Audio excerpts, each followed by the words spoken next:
Les Anglais prennent le contrôle de la Palestine en 1918. Très vite, en application de la déclaration Balfour, l'immigration juive augmente fortement.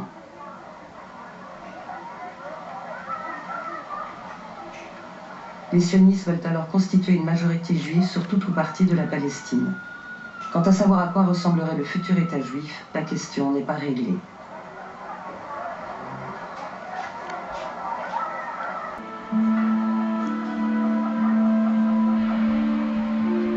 En quelques années, des dizaines de milliers de Juifs d'Europe arrivent en Palestine. Les Arabes vivent cela comme une véritable invasion. Et leur regard sur les Juifs qui vivent là depuis toujours va en être totalement transformé.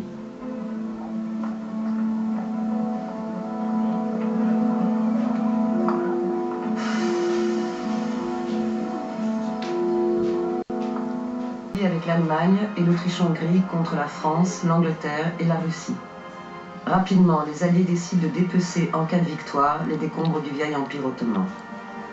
Sionistes et Arabes veulent dès lors se faire promettre la Palestine par la Grande-Bretagne, première puissance impériale du moment.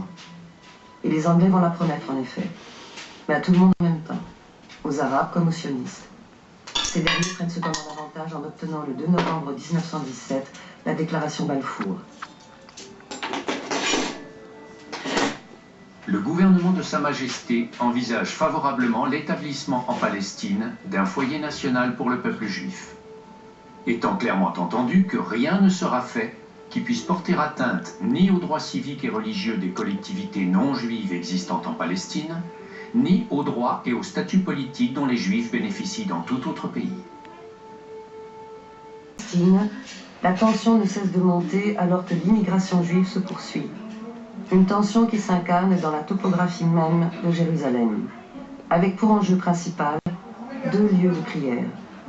L'un est juif, il s'agit du mur des Lamentations, dernier vestige du temple détruit par les Romains en l'an 70 de notre ère, c'est le lieu le plus sacré du judaïsme. L'autre est musulman. L'esplanade des mosquées qui abrite le dôme du rocher et la mosquée Al-Aqsa est le 3e lieu saint de l'islam après la Mecque et Médine. Les 2 espaces sacrés sont indissolublement liés. Le mur des Lamentations constituant depuis plus de 12 siècles le mur de soutènement de l'esplanade des mosquées.